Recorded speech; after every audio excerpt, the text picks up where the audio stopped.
Qualifica acredita no poder de mobilização das mulheres nas famílias, nas empresas, nas comunidades, nos negócios, na política. Porém, esse poder se esconde sob inúmeras formas de opressão. Por outro lado, reconhecemos o poder da transformação que a educação gera. Qualificar-se, sobretudo no contexto feminino, é ganhar liberdade. Liberdade para fazer suas próprias escolhas de forma consciente e eficiente. Assim surge o Qualicast temporada Qualifica Elas, como uma ferramenta de informação, acolhimento, conexão, transformação e mobilização a favor do empoderamento feminino. Eu sou a Sara Ribeiro, uma mulher cis de 37 anos, tenho a pele negra um pouco clara, cabelos cacheados num tom de chocolate, acima dos ombros, corte assimétrico. Eu estou usando um óculos de leitura, uma blusa azul jeans claro, um batom rosa. Ao fundo, minhas prateleiras com alguns livros e fotografias. Eu sou belo-horizontina, mãe do Samuel, amo viajar, dançar e mergulhar. Sou relações públicas de formação, mas eu me encantei pela área de educação e hoje atuo como analista de educação e inovação da Qualifica.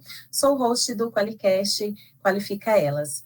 Hoje eu tenho a honra de receber uma convidada muito inspiradora, a Renata Livramento. Renata trabalha há 27 anos potencializando o desenvolvimento humano em amplos contextos. Ela acredita que é possível transformar o mundo pela educação e aliar negócios e felicidades por meio de uma liderança positiva, consciente, e contribuindo assim para uma sociedade melhor para todos. Renata é psicóloga, administradora de formação, com várias especializações, mestrado, doutorado, é professora convidada do MBA Executivo da Fundação Dom Cabral, cofundadora e líder da Capitalismo Consciente Brasil, e CEO e fundadora do Instituto Brasileiro de Psicologia Positiva há mais de 8 anos. Renata, seja muito bem-vinda, é muito bom ter você aqui no nosso Qualifica Elas.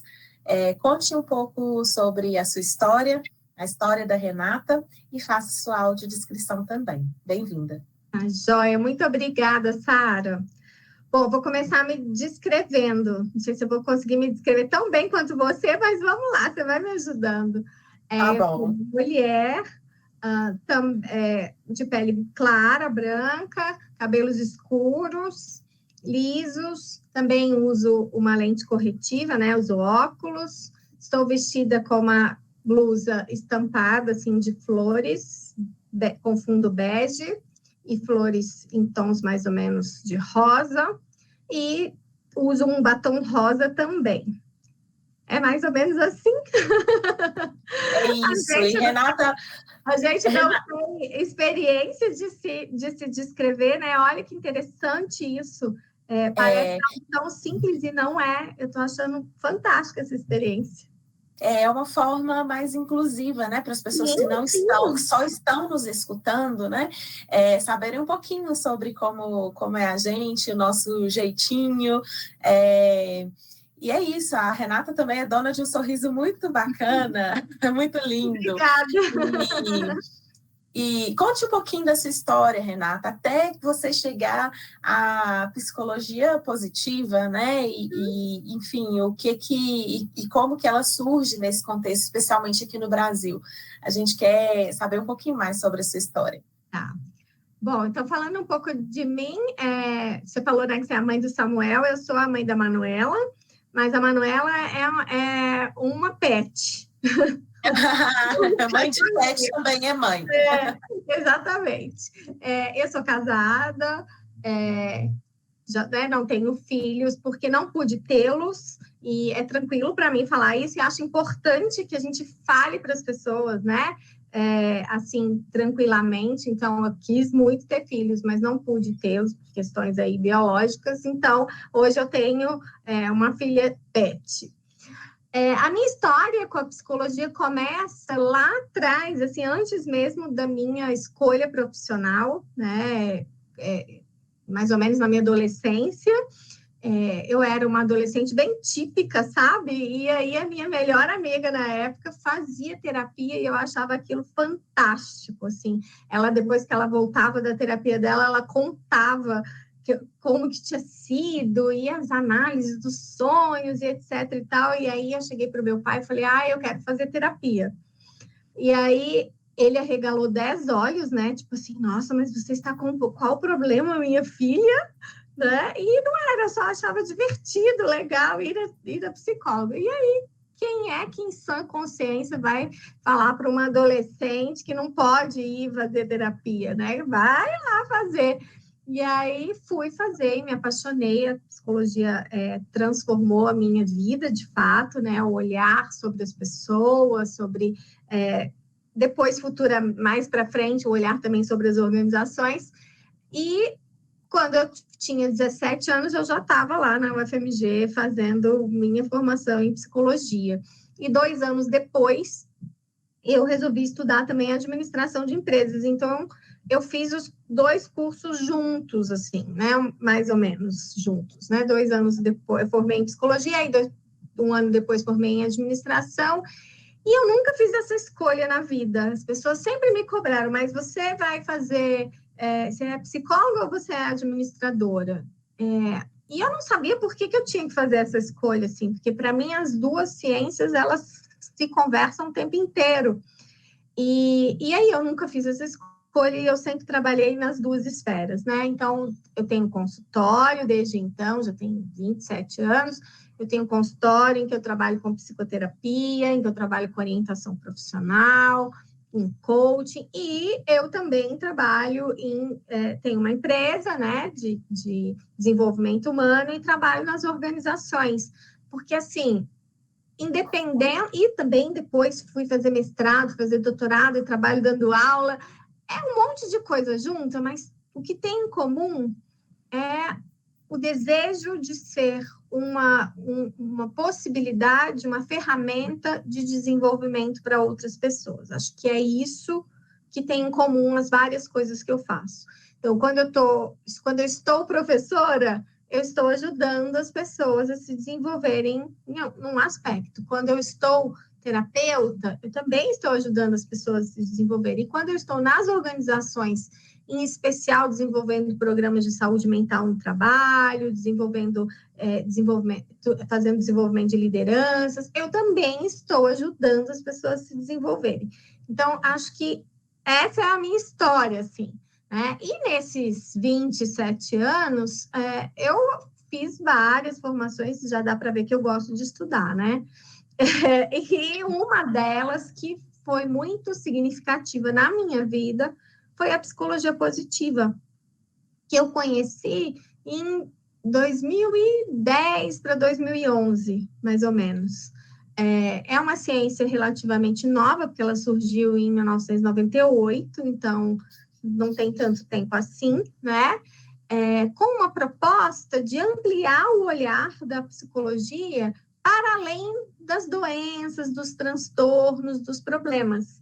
Então, o que me chamou a atenção foi justamente essa visão mais integrada do ser humano, né? Então, nós não somos só a nossa depressão, ou não somos só a nossa ansiedade, ou não somos só os problemas que a gente tem com a família, ou os problemas que temos no trabalho. A gente é muito além disso, né?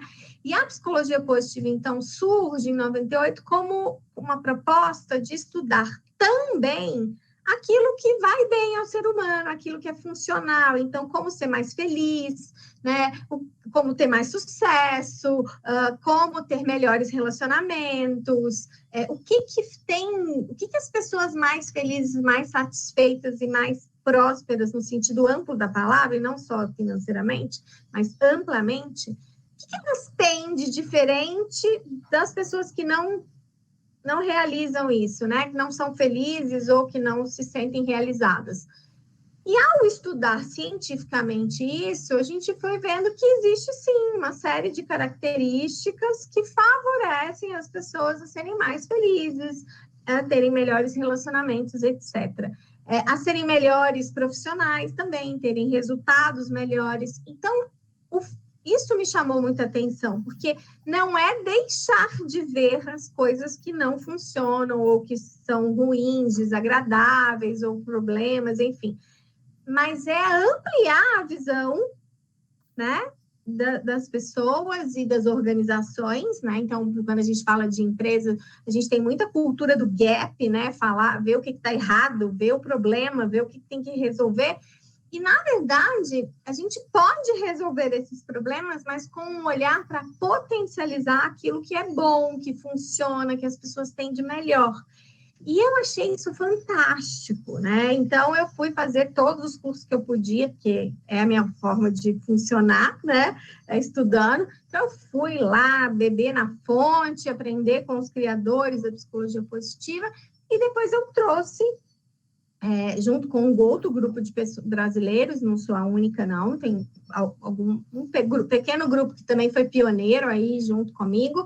E aí eu fundei o Instituto Brasileiro de Psicologia Positiva, e desde então não parei mais.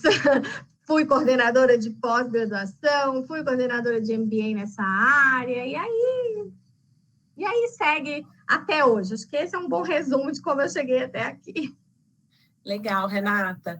E eu quero voltar a esse aspecto da sua vida pessoal, no sentido de falar que a gente, né, que você fala disso como uma naturalidade, o fato de não ter sido mãe.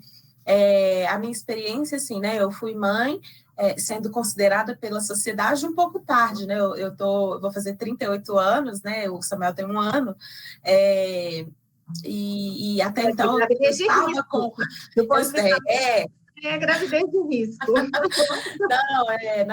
Não só isso, né? É meio que, poxa, eu também casei cedo, então eu estava com 11 anos de casado. Então, vem aquela cobrança e tudo mais, né? Aí você tem o primeiro, e aí quando que vai ter o segundo e tal? Mas eu queria chamar a atenção para esse aspecto, né? Porque... Inclusive, eu demorei um pouco para tomar essa decisão de ser mãe, pelo fato de ter a certeza de que a maternidade não seria compulsória, né? Ou seja, eu não estaria fazendo igual todo mundo, né? Que casa e tem que ter filho. Então, eu tive a certeza que eu queria por mim mesma, e não pelos outros, não pela cobrança que vinha em diversas formas.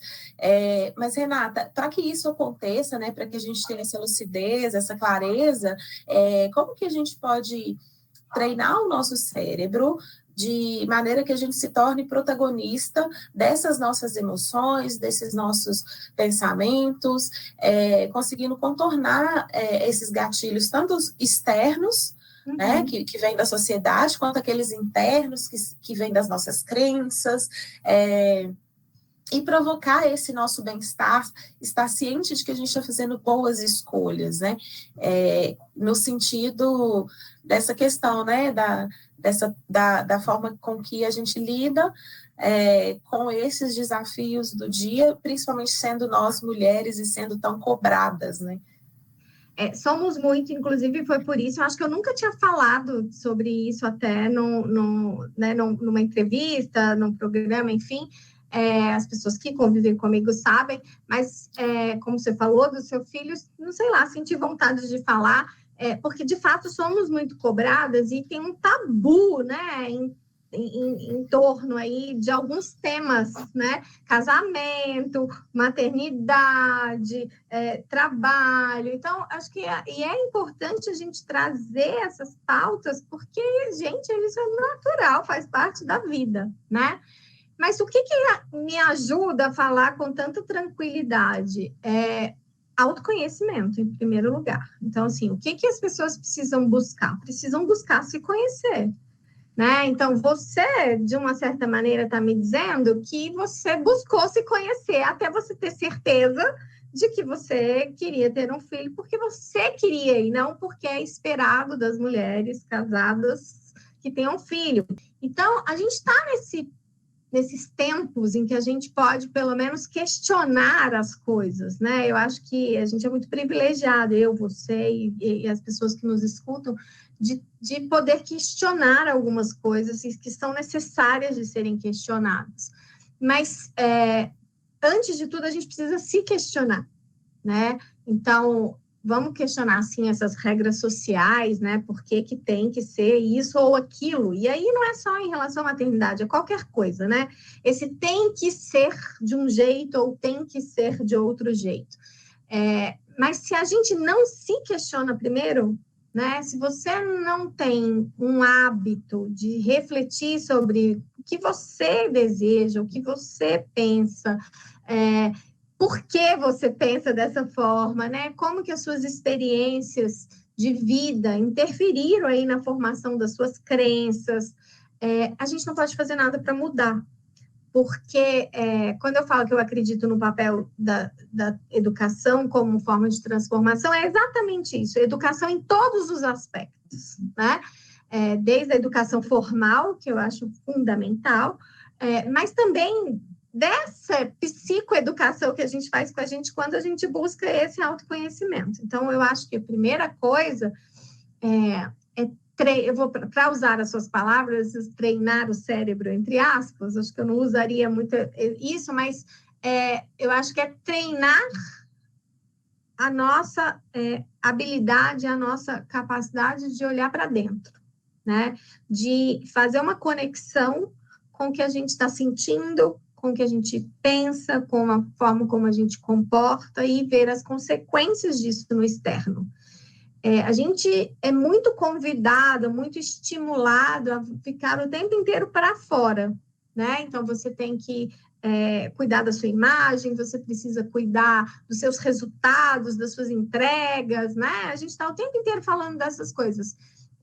Mas ir para dentro, né? E a sua experiência interior, isso é fundamental. Então, acho que o primeiro passo é começar a criar um hábito de refletir e de se questionar, porque se a gente não se questiona, a gente também não questiona o outro, a gente não questiona as regras, a gente vai eu falo que é filosofia Zeca Pagodinho, sabe? Deixa a vida me levar. Eu sou o oposto disso, nada contra o Zeca Pagodinho, nem contra a música, mas né, esse princípio de entrar num piloto automático e deixar a vida seguir, que eu acho que é bastante perigoso, porque a gente deixa de se questionar o que nos faz feliz, o que é bom para a gente, né? Qual que é a minha forma de ser no mundo. Então, eu acho que o primeiro passo é esse. Nossa, bacana, Renata, porque a gente também vive, né, falando da questão externa ainda, né, na questão da positividade tóxica.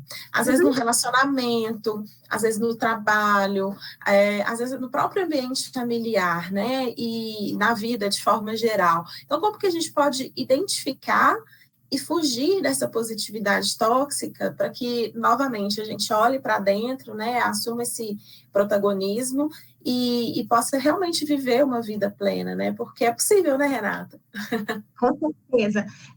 Eu gosto de fazer uma diferenciação, assim, uma coisa é você ser feliz, outra coisa é você estar feliz, né? Então, assim, no português, nós usamos a palavra felicidade muito como sinônimo de alegria. Então, o dia que a gente está alegre, o dia que a gente está animado, a gente fala assim, nossa, estou tão feliz hoje. Mas, na verdade, você não está feliz, você está alegre, você está animada, você está, né? Essa outra coisa que você está chamando aí de felicidade. Então, para nós da psicologia positiva, felicidade não é um estado passageiro, tá? É uma avaliação que você faz da sua vida, como se você colocasse a sua vida em balanço e você avaliasse se sua vida tem emoções agradáveis, que a gente chama emoções de valência positiva, que são emoções agradáveis de sentir. Então, se você tem uma vida que você tem prazer, que você tem alegria, que você tem amor, que você tem companheirismo, que você tem, sabe, né, uma série de emoções e sentimentos, que eu estou misturando aqui tudo no mesmo pacote para ficar mais simples, você tem um aspecto da felicidade, mas ele não é único. A gente também precisa ter uma vida significativa, ou seja, fazer coisas, viver coisas, experienciar coisas que tenham significado para a gente, que sejam importantes para a gente.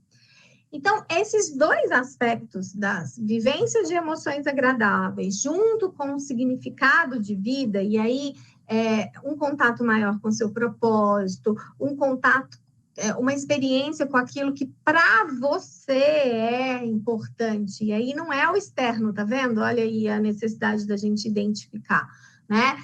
Essas duas coisas juntas é o que a gente na psicologia positiva chama de felicidade. E aí é possível você estar triste um dia e ainda assim ser uma pessoa feliz, porque você está triste naquele momento, mas você olha para a sua vida como um todo e você tem amigos que são pessoas que te nutrem, você tem uma atividade que te faz bem, que você também se sente importante ao realizá-la, você se sente realizado, você tem uma série de fatores que você olha para a sua vida e você fala assim, é isso, estou no caminho, né?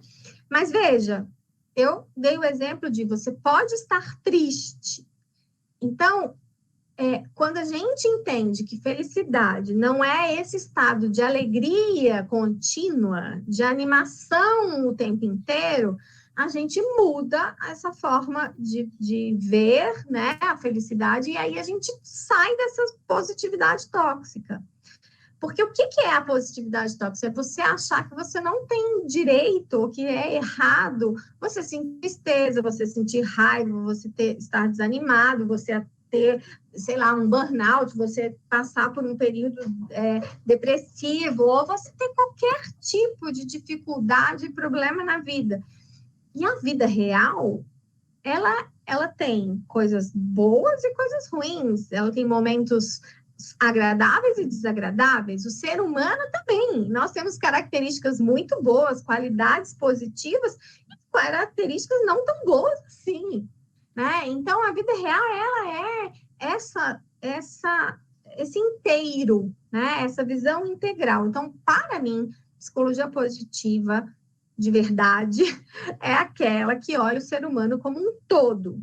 E isso, quando você olha você como um todo, sua vida como um todo, cuida do seu bem-estar como um todo, isso te gera, sim, isso pode gerar, sim, uma plenitude, como você disse.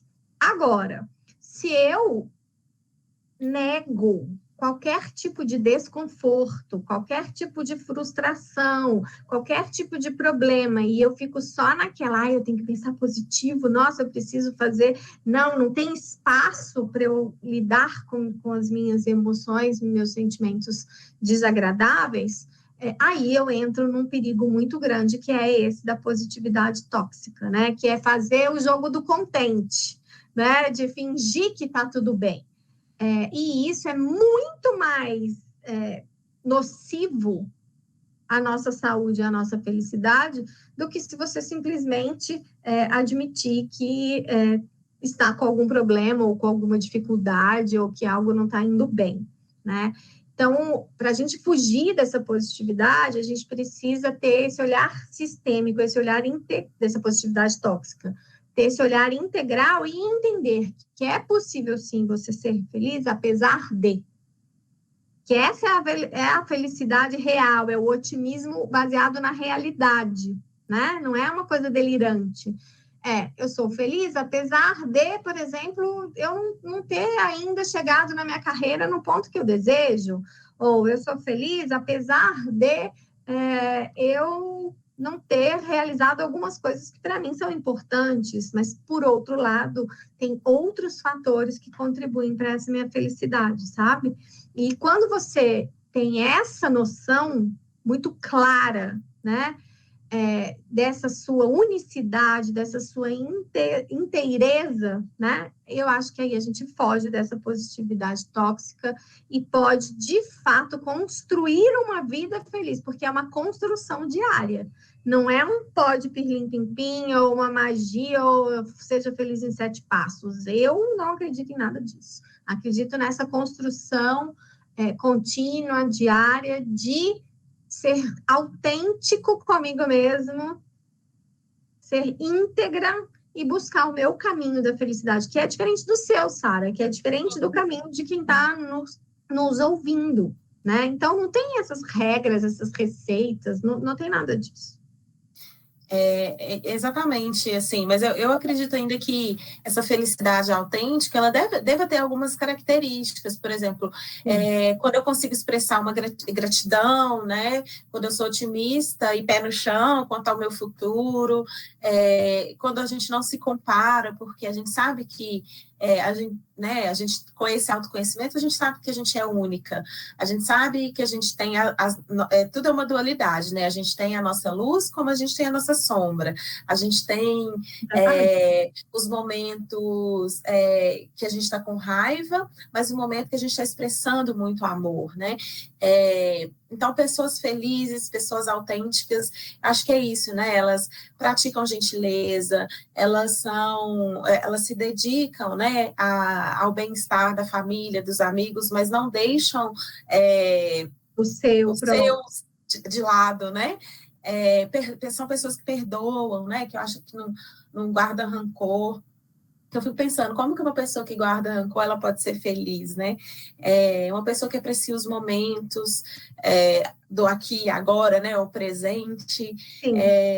Pessoas que desenvolvem a sua espiritualidade e aí concentra-se, né, no autoconhecimento para poder encontrar a sua forma de se expressar, enfim. Portanto, cuida, né, da sua saúde mental. Acredito que fortalecem essa saúde mental, né? Desculpa ter te interrompido. A gente tem, sim, elementos comprovados pela ciência, né? Então, assim, sim, a forma como cada um experiencia a felicidade é única, mas a gente tem hoje várias pesquisas, né, do que a gente chama hoje de ciência da felicidade, que a psicologia positiva é uma delas, não a única, né? Que nos apontam para elementos que contribuem significativamente para a nossa felicidade. Por exemplo, a vivência das emoções agradáveis. Então, se você, no seu dia a dia, vive mais coisas agradáveis do que desagradáveis, é como se você já ganhasse um ponto no joguinho da vida, sabe assim?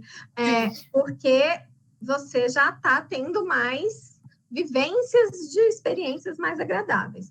Mas não é só isso. Você se engajar numa atividade que seja importante para você, que você se dedica, esse engajamento, ele também gera felicidade. Você ter relações positivas, né? Então, os seus relacionamentos, quando você nutre relações que te geram não apenas uma vivência agradável ali naquela hora, mas que você pode contar, pessoas que você se preocupa genuinamente com elas e elas com você, isso contribui muito fortemente para a nossa felicidade. Precisa ser quantas pessoas, não existe isso, não é a quantidade de relacionamentos que vai dizer se a gente está mais próximo aí da felicidade ou não, e sim a qualidade dos nossos relacionamentos. Precisa ser da família? Não. Eu gosto de uma definição de amigo, que amigo é a família que a gente escolhe. Então, se você tem um relacionamento bom com a sua família, ótimo. Eu tenho um relacionamento ótimo com a minha família e é uma fonte de nutrição para mim. Mas existem pessoas que o relacionamento familiar não é uma fonte de nutrição, é uma fonte, às vezes, até de violência, né? Nós, mulheres, vivemos isso, né? Vemos isso o tempo inteiro acontecendo, os feminicídios, as agressões contra a mulher, né? Então, às vezes, você vai ter esses relacionamentos que são nutritivos fora do seu seio familiar, tá? Só para deixar claro que aqui não tem nenhuma regra de como você deve viver sua vida, e sim o que buscar é um pouco diferente, né? Então, buscar relacionamentos que te nutrem, que você pode contar, que você tem um senso de pertencimento, quer que seja na sua família, quer seja no seu trabalho, quer seja na sua escola, na sua igreja, se você for uma pessoa, né, que tem uma fé. não importa. O que está comprovado cientificamente é que as pessoas que têm relacionamentos positivos, elas são mais felizes e elas têm uma melhor saúde. Elas, inclusive, vivem, em média, 10 anos mais do que pessoas que são solitárias. Então, é isso que a ciência vem nos mostrando, né? Que você investir nessas relações é um fator aí que gera felicidade. Mas não é só isso também, você buscar atividades o seu propósito, né? Buscar aquilo que é importante e significativo para você também é um caminho para a felicidade. Você realizar coisas que você deseja, né? Então, por exemplo, na sua carreira ou na sua vida pessoal, eu sempre quis, sei lá, a gente tem os sonhos da gente, né? Então, você ter sonhos e realizar esses sonhos também é um fator que contribui para a sua felicidade. E a saúde. E aí, aqui, o conceito de saúde é a saúde física e emocional e mental, né? É a saúde completa. E social e econômica também, eu acrescentaria, né? Então, quando a gente cuida desses 6 elementos, né? Então, emoções positivas, engajamento, relacionamentos positivos, significado, realizações e saúde, comprovadamente você está mais próximo, né, de vivenciar esse estado que a gente chama de felicidade. Agora, isso tudo tem que estar perfeito, todos esses elementos? Não, a vida não é assim, a vida é de altos e baixos, tem épocas que você vai estar melhor num aspecto, pior em outro, mas ter a clareza de quais aspectos são esses e buscar conscientemente cuidar disso é que eu chamo de construção de felicidade. É você conscientemente buscar melhorar esses aspectos da sua vida. E aí a gratidão, como você falou, o perdão, a generosidade, tudo isso favorece você ter ainda mais felicidade na sua vida. Então, é por aí mesmo. Legal, Renata.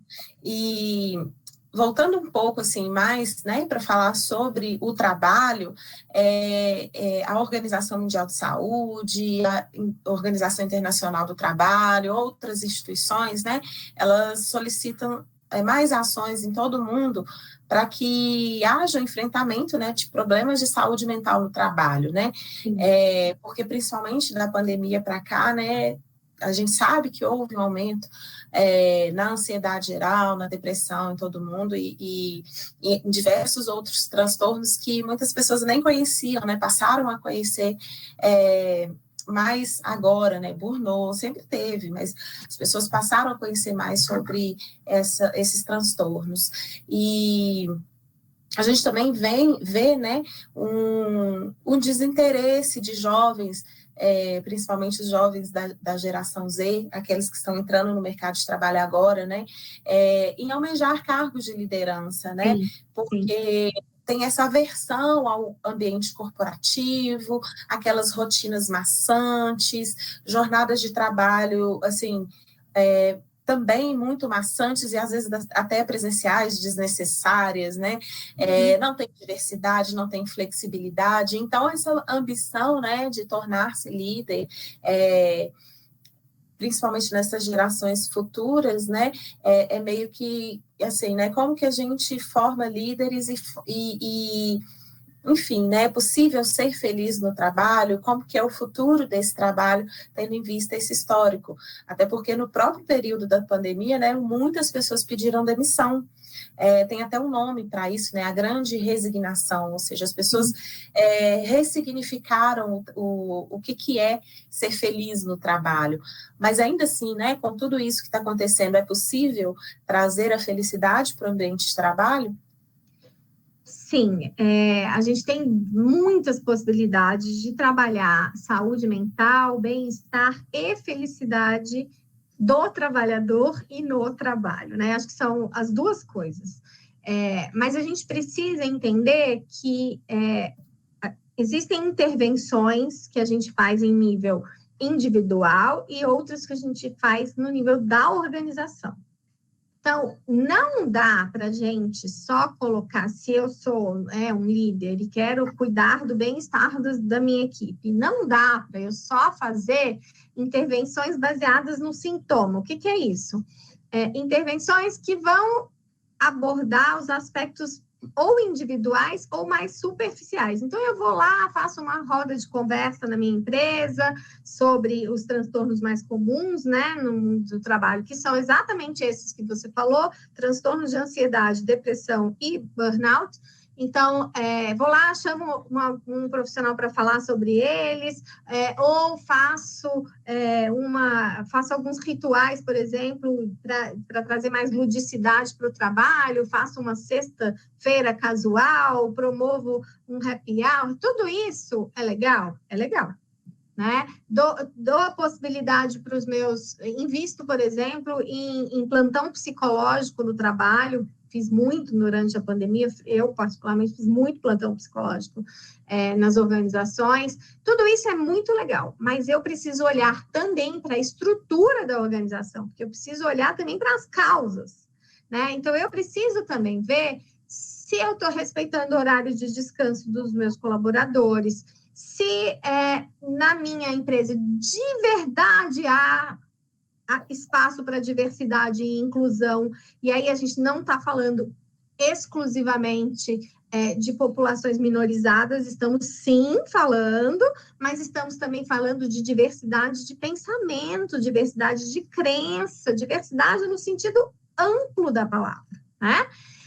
Eu preciso olhar se a carga de trabalho está excessiva, eu preciso olhar, sabe, as relações de poder como são feitas. Então, quando a gente pensa, né, em felicidade no trabalho, ou felicidade do trabalhador, do indivíduo, da pessoa que trabalha, né, a gente precisa pensar nessa forma sistêmica, de entender que eu vou olhar os aspectos da organização, estruturais da organização, que estão contribuindo para a infelicidade ou para a doença naquele espaço, e vou olhar também para os aspectos individuais. E aí, sim, eu posso falar que eu estou trabalhando com felicidade no trabalho. Inclusive olhando aspectos sociais, aspectos, por exemplo, então, onde que a minha empresa, a minha organização está inserida? Qual que é o impacto que essa minha organização tem no ambiente onde ela está inserida, na comunidade onde ela está inserida? Então, para a gente falar genuinamente de felicidade no trabalho, a gente precisa ter esse olhar amplo. Agora, é claro que a gente tem que começar de algum lugar. Então, eu não estou aqui dizendo que, olha, não serve para nada. Não estou dizendo. Se a gente já começa, né, a ter um olhar mais sensível para a necessidade das pessoas dentro das empresas, a gente já está começando. A gente só não pode achar que é só isso, né? Porque não é só isso. É muito mais do que isso. E a gente passa a maior parte das nossas horas acordadas no trabalho. Então, nada mais justo e nada mais necessário que a gente olhe para esses espaços de trabalho como uma possível fonte de felicidade e não como um lugar de sofrimento. Então, ressignificar isso é muito importante. E a pandemia, na minha opinião, ela não mudou nada, ela só escancarou algo que já estava aí. Ela descortinou, talvez, né? Vem descortinando, porque a gente ainda está num momento transpandêmico, nós não acabou a pandemia, né? Assim, a gente está controlado, mas a gente precisa continuar cuidando. E a gente tem todos os processos de mudança que já estavam acontecendo ali, eles foram potencializados e foram descortinados. E aí a gente precisa ver o que fazer com isso. Então, nesse aspecto, é um lado positivo do que a gente vivenciou, porque estava tudo encurtinado, estava tudo debaixo do tapete. Mas sempre esteve ali o excesso de trabalho, as relações, às vezes, de assédio, né? Os vários tipos de assédio que acontecem nas organizações, né? Que a gente, enfrenta, a luta de poder, as vaidades, tudo isso que foi escancarado aí, do mundo, principalmente do mundo corporativo, mas não exclusivo dele, já estava lá. A diferença é que agora a gente abriu, né, viu com mais clareza. E aí, isso assusta as gerações mais jovens, né? Então, você trouxe esse dado, isso realmente é um fato, a gente tem várias pesquisas mostrando isso, né? Que principalmente a geração Z não quer cargos de liderança, porque entende que funções de liderança significam ser escravos do trabalho e são extremamente solitárias, né? Você contra outros. E aí a gente tem na própria psicologia positiva, no capitalismo consciente, nas ODS, no sistema B, em vários aspectos da nova economia, propostas para que a gente transforme essa realidade, né? O trabalho, ele não precisa ser um lugar de sofrimento, desse sofrimento que adoece, né? Ele é um lugar em que a pessoa pode ter a expressão de quem ela é. E isso é o oposto, é o florescimento, é a potencialização. Então, acho que a gente precisa olhar mesmo para esses aspectos todos. Renata, você é líder de filial e embaixadora certificada do Instituto Capitalismo Consciente.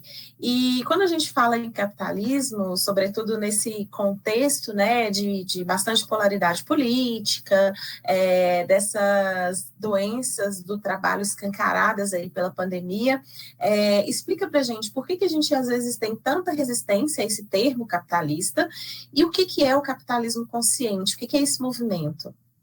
Tá. O movimento capitalismo consciente, ele surgiu nos Estados Unidos como consequência de um trabalho de um professor universitário, Raja Sisodia, que é um professor de marketing. Ele foi fazer uma pesquisa para entender por que algumas empresas prosperavam de uma forma natural, que tinham verdadeiros adoradores, né? Pessoas que adoravam a marca, etc., porque ele é um professor de marketing, né? E com muito pouco investimento em propaganda, etc. Ao fazer essa pesquisa, ele descobriu que a coisa era muito mais embaixo, o buraco era muito mais embaixo, né? Que, na verdade, essas empresas tinham uma forma muito diferente de entender o seu papel no mundo e uma forma muito diferente de gerenciar o negócio do ponto de vista tanto econômico quanto do relacionamento com os trabalhadores. E aí ele foi vendo que essas empresas, elas tinham resultados financeiros muito melhores do que as que não tinham essas características. E aí ele foi querer estudar isso. Passados vários tempos, né? Vou pular um pedaço da história, porque senão a gente vai ficar aqui, né, a vida inteira, mas pulando um pedaço da história, ele foi, então, cada vez pesquisando mais essas organizações, descobrindo princípios que essas empresas tinham, que eram diferentes do capitalismo tradicional que a gente está acostumado. Qual que é a diferença? Na ideia nossa, leiga de capitalismo, né, independente de... Né, vamos falar bem simples. A gente pensa que é um sistema de exploração das pessoas, em que o dono da empresa vai ganhar muito dinheiro explorando o trabalho de várias outras pessoas. É assim que a gente entende o capitalismo. Por que a gente entende assim? A gente entende assim porque lá por volta mais ou menos dos anos 1950, por aí, em torno, na economia, criou-se uma regra, vamos dizer assim, ou um entendimento de que as empresas existiam para gerar lucro para os seus acionistas. Então, se eu entendo que a função das empresas, da existência das empresas, é gerar lucro para os seus acionistas, tudo que eu puder fazer para aumentar o lucro para esses acionistas está valendo, né? E aí que começaram a surgir essas práticas nada conscientes de realmente exploração do trabalho, de piores condições de trabalho, de você poder voltar todo o seu negócio para gerar cada vez mais lucro para os donos, vamos chamar assim. para ficar mais fácil. Então, você explora o seu fornecedor, você usa o meio ambiente do jeito que você quiser, só para o seu ganho, você não se preocupa em cuidar da sociedade, você está preocupado só com o seu lucro. Então, isso surgiu de uma interpretação equivocada, talvez, ou uma interpretação da época, não vou entrar nesse mérito, tá? Mas de que o propósito das empresas é gerar lucro para os seus donos, para os seus acionistas. E aí, nessa pesquisa que o Raj foi fazendo já há alguns anos, né, ele foi vendo que as empresas que mais prosperavam não eram as que geravam maior lucro para os acionistas e nem eram as empresas a qualquer custo.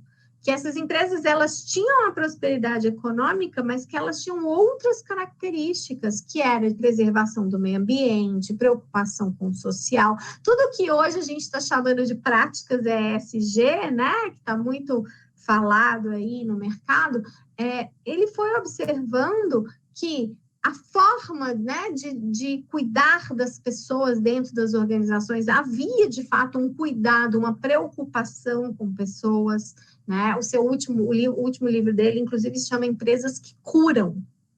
Então, ele foi evoluindo, aí estou falando ele, mas aí foram chegando vários outros pesquisadores e também empresários que compartilham desse ponto de vista de que a gente pode transformar a maneira como a gente faz negócios e investimentos para cuidar não só da prosperidade do acionista, mas também da prosperidade para todos. E aí, prosperidade não é só financeira, é financeira também, mas também a gente cuidar do meio ambiente, a gente cuidar dos aspectos sociais, a gente ter mais diversidade e inclusão das empresas, a gente cuidar da saúde mental dos trabalhadores, aliás, da felicidade, do bem-estar como um todo.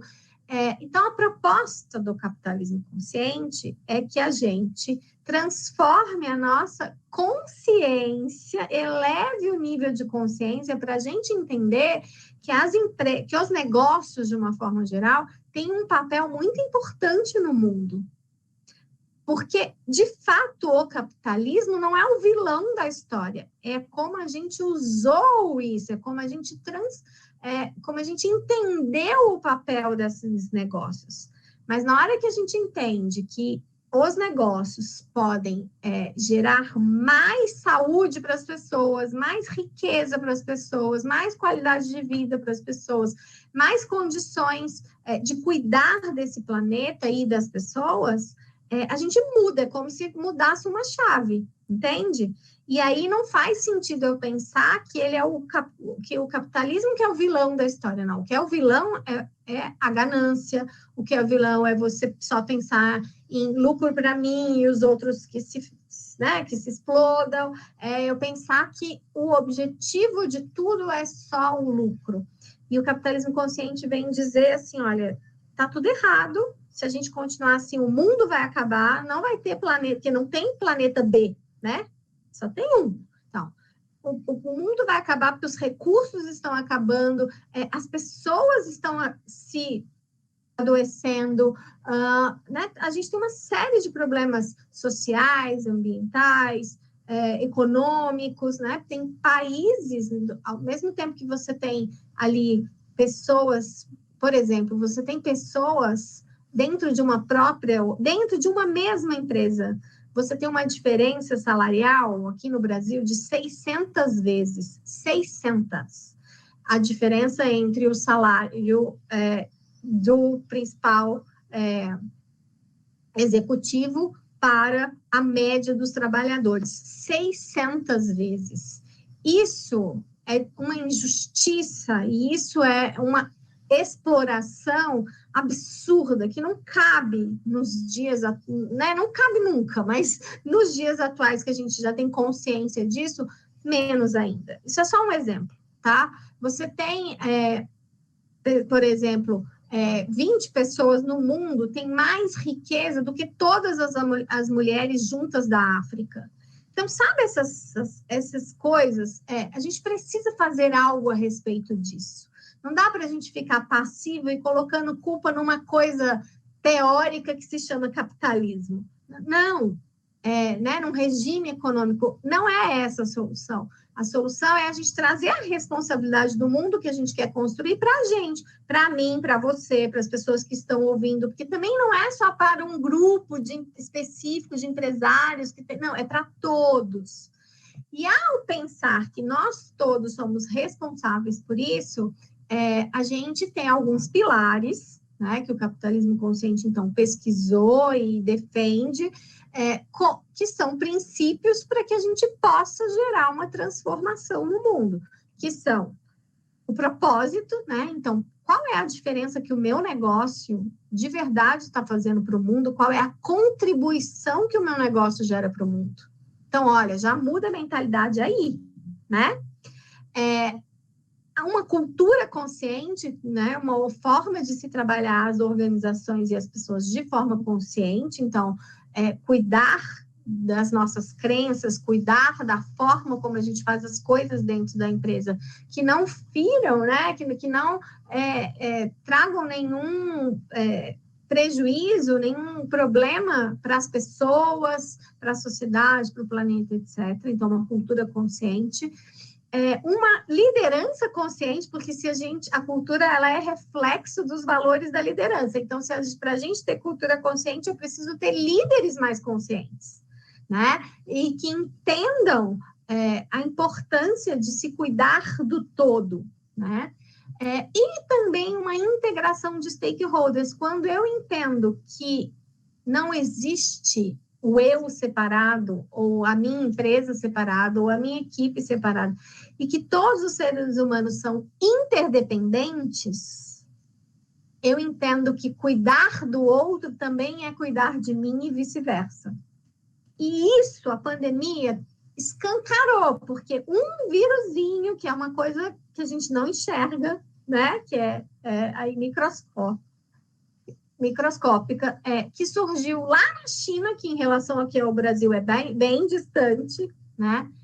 Afetou a vida de todas as pessoas no mundo. Então, isso é a prova mais cabal, eu diria assim, mais escancarada dessa interdependência, né? E essa interdependência não é também só entre seres humanos. A gente tem uma interdependência da natureza, por exemplo, porque se não tiver água, se a gente não controlar a temperatura, se a gente não cuidar, né, da vegetação, a gente também não vive. Então, esse olhar de que somos todos interdependentes e que eu preciso gerir o meu negócio, levando em consideração tudo isso, para que todos ganhem, e não só aqueles donos lá, como a gente pensava, né, os acionistas, como se pensava, né, anos atrás, é que a gente chama de capitalismo consciente. Então, é uma mudança de pensar o papel dos negócios, das empresas, do capitalismo para a vida em sociedade. Então, em resumo, é isso. Você viu que eu me empolgo, né? Que aula, né? Que aula. Eu me empolgo, porque eu acho que é por aí, a gente precisa... Esse é o caminho. Exatamente, Renata. E aqui na Qualifica a gente tem muitos cursos que podem ajudar a gente a ir alcançando aos poucos essa consciência, né? Porque não é uma coisa que chega também de repente, evoluir. Não é bem assim, né? É uma construção. Evoluída, né? Não existe isso. Não existe. Aliás, não é nem uma construção, às vezes é uma desconstrução para depois construir alguma coisa, né? É uma quebra de crenças, enfim. Eu poderia citar aqui pelo menos uns 8 cursos, Renata, que a Qualifica tem. Que assim, faz um apanhado de toda essa nossa conversa. Acho que o primeiro é o Saúde, Bem-Estar e Qualidade de Vida, que é um curso que permeia esses assuntos internos e externos, tá?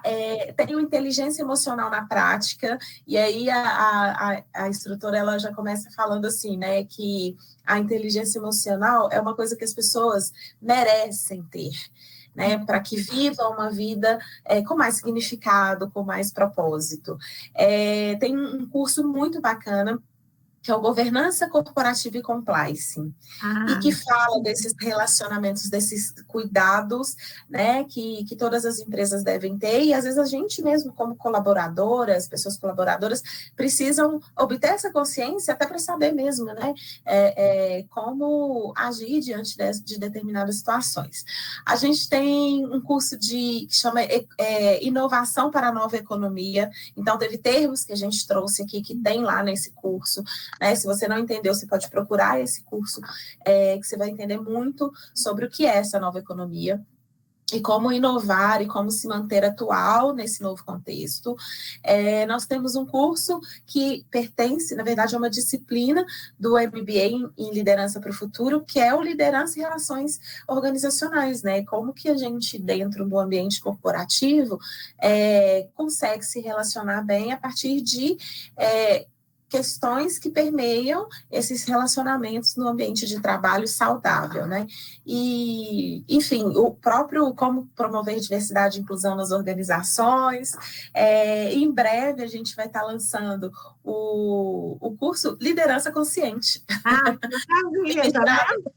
Ministrado pelo nosso diretor de Educação, Inovação e Marketing, Rafael Ávila. Então, é um curso que está sendo preparado também para levar o que há, né, de mais recente, tanto para as pessoas que estão aí no ambiente de trabalho, buscando, né, mais conhecimento, buscando tornarem-se profissionais melhores, pessoas melhores, e também do ponto de vista organizacional, né? Então, tem curso para todo mundo, pode explorar o Qualifica, que com certeza vocês vão encontrar tanto conteúdos selecionados ali para uma experimentação gratuita, quanto aqueles conteúdos que de fato são dos planos, né, que a gente possui. Renata, eu queria que você contasse um pouquinho mais de um projeto que você tem sobre sentimentos positivos, né? O projeto 2 Sentimentos Positivos. Eu acho que é bastante interessante, né? A gente falou muito aqui sobre propósito, né? Eu tenho alguns projetos pessoais também, que de alguma forma impactam, né, outras mães, e fora da Vida Qualifica. Você também, acredito que você coloque, né, nesse projeto algum propósito. Fala um pouquinho mais sobre esse projeto. Muito legal. Antes de eu falar do projeto, quero só falar dos cursos, que eu fiquei, assim, com vontade de fazer todos, porque vocês já sabem que eu gosto de estudar. E na verdade, para a gente ser protagonista da nossa história, ser protagonista da nossa história é isso. É você buscar o conhecimento que você precisa, a ferramenta que você precisa para você fazer uma transformação em você que impacta o seu entorno. Então, a gente tem uma responsabilidade na construção desse mundo melhor que a gente quer. Não adianta a gente ficar só falando, quero que melhore, ou o político Y, ou o político Z que vai fazer, ou o dono X, sabe? Não, é trazer para você o que você pode fazer, porque a gente pode fazer muito mais do que a gente imagina, né? Então, acho que é bem legal você falar das possibilidades aqui dos cursos. Mas, te respondendo, o 2 Sentimentos Positivos é um projeto social de gentileza urbana. Ele promove, é um projeto que eu criei, que eu queria que a gente pudesse ter, principalmente nos ambientes urbanos, mais gentileza, mais cuidado com o outro, porque esse é um dos fatores que contribuem para a nossa felicidade, para o nosso bem-estar, né? Mas eu queria criar um projeto que não dependesse tanto de dinheiro, porque nem todo mundo tem possibilidade de contribuir financeiramente. Embora a gente saiba que para qualquer projeto crescer e ampliar suas possibilidades, a gente precisa, sim, de recursos financeiros. Mas eu queria criar algo que cada pessoa pudesse participar pelo simples desejo de participar da construção de um mundo com mais generosidade, com mais gentileza. E aí, o projeto nada mais é do que a gente confecciona corações amarelos, porque amarelo é a cor que representa alegria, E a gente escreve atrás desses corações. Então, os corações podem ser da forma que a pessoa quiser fazer. Tem gente que faz de EVA, tem gente que faz de cartolina, tem gente que já faz um crochê ou um tricô, tem gente que faz, sabe? Tem a forma como a pessoa vai expressar o sentimento positivo dela, não importa. A gente só, para fazer para ter uma carinha, né, que seja facilmente identificável, a gente pede que seja um coração amarelo, porque essa é a marca do projeto. Mas a gente, então, cria mensagens, né, positivas que são desvinculadas de questões religiosas, políticas, causas, não. É o desejo mesmo que você coloca para o outro, né, para que ele possa ter mais gentileza e mais generosidade na vida dele e vivencie essa emoção agradável, né? E a gente entrega esses corações para as pessoas nos espaços públicos, então nos sinais de trânsito, nas praças. Então a gente combina um dia da ação, essa ação geralmente é em novembro, para comemorar o Dia Internacional da Gentileza, né? E a gente tem ações no Brasil inteiro. Todo o projeto é feito por voluntários, né? Ninguém recebe nada por nada financeiro, né? Por isso, mas recebe muito, porque as pessoas que fazem os corações, né? Que tiram o seu tempo para criar esses corações, para pensar na frase que vai escrever para o outro e entrega, são as pessoas que mais recebem emoções positivas, sentimentos positivos. Então, a gente fala que é dando que se recebe, literalmente. Quando você se doa ao outro, faz esse movimento, né, de levar uma mensagem positiva para alguém, um sentimento positivo para alguém, este alguém recebe isso, tem o benefício, mas você que deu que tem mais benefício ainda, né? Isso tem, inclusive, várias pesquisas também que comprovam, mas é só ir lá vivenciar que você sente isso na pele. E nesses anos todos do projeto, esse ano vai ser a nossa 10ª ação, a gente tem pessoas no Brasil inteiro que participam do projeto e pessoas até que participam fora do país. A gente já fez no Japão, já fez no Canadá, já fez em Portugal, já fizemos em vários países também. Sempre assim, ó, com a boa vontade das pessoas, com o desejo das pessoas de contribuírem mesmo, sabe, uns para os outros. A gente já teve resultados incríveis, assim, por exemplo, uma pessoa que ia se suicidar naquele dia, e ela passou e recebeu uma mensagem e ela entendeu que era um sinal para ela não fazer isso. E aí, no dia seguinte, ela foi lá naquele lugar, foi na frente de um hospital em Manaus, que isso aconteceu, e a coordenadora do projeto em Manaus, ela procurou a coordenadora e contou isso para a coordenadora, que naquele dia ela tinha certeza, era uma moradora de rua. Então, isso é muito legal, porque a pessoa em qualquer lugar, né? Era uma moradora de rua que estava desesperada e que já tinha decidido que daquele dia ela não passava, mas aí ela recebeu um coração do nosso projeto e aquilo fez ela mudar de ideia. E aí, no dia seguinte, ela foi lá no hospital, que isso foi na frente de um hospital, agradecer.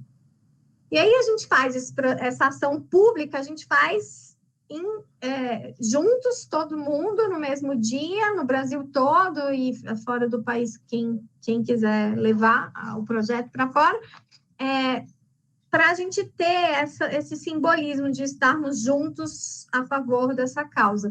Mas a gente também faz em organizações, né? Então, empresas que querem fazer o Dia dos Sentimentos Positivos faz, escolas. Então, é muito legal, por exemplo, em escolas, escola infantil, você coloca as crianças para confeccionar os corações, depois você entrega. Você mobiliza pessoas idosas, né? Que podem contribuir, e às vezes elas não podem entregar, mas elas contribuem fazendo os corações. Então, é um projeto que eu me empolgo também, você está vendo, né? Porque é um projeto do meu coração, é um projeto do meu coração, assim, de realmente fazer algo de concreto para a gente trazer mais gentileza e mais generosidade para a vida, porque isso contribui para a nossa saúde física, para a nossa saúde mental, isso contribui para um planeta melhor, né? E aí é isso, o projeto.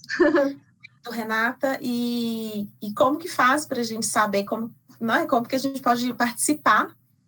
É só entrar no site do projeto, se chama Doe, de doar, né? doesentimentospositivos.com.br. E aí lá tem explicando como funciona, as várias formas de você participar. Então, tem gente que participa levando para as suas organizações, tem gente que participa no dia da ação, confeccionando os corações, tem gente que participa sendo coordenador na sua cidade. Tem várias formas de participação e aí lá no site tem tudo explicadinho. Legal, Renata. E como que faz para a gente te achar nas redes sociais? É muito fácil. Meu Instagram é renata.livramento. Eu falo que livramento é um nome que não é muito comum, então é fácil de me achar, né? Então, renata.livramento no Instagram e no LinkedIn, Renata Livramento. Legal. Chegamos ao fim desse nosso podcast feliz, alegre e muito motivador, né? E agradeço demais a sua participação. Aqui o canal fica aberto para você voltar quando quiser. E eu queria que você deixasse uma mensagem final para as mulheres que estão nos ouvindo, nos vendo, que venha aí do seu coração e que possa contribuir para o nosso empoderamento. Olha, especificamente para as mulheres, eu gostaria de dizer que a gente tem dentro da gente todos os recursos necessários para que possamos ser pessoas mais felizes, mais realizadas e que contribuem positivamente para o mundo. A gente só precisa ter olhos de ver, ouvidos de ouvir, ou seja, a gente só precisa entrar em contato com a gente e se propor a fazer, de fato, uma mudança, porque não adianta a gente só ficar também querendo, né? Recursos não nos faltam. A gente precisa ter a atitude de querer e de buscar construir a nossa felicidade. Então, acho que essa é a mensagem que eu gostaria de deixar hoje. E legal, te agradecer, cara, o convite, foi muito legal esse nosso papo. Legal, gostei demais, espero também que nossa audiência tenha, né, aberto um pouquinho mais a mente para esse assunto e nos vemos até o próximo programa. Combinado. Tchau, tchau. Tchau, tchau.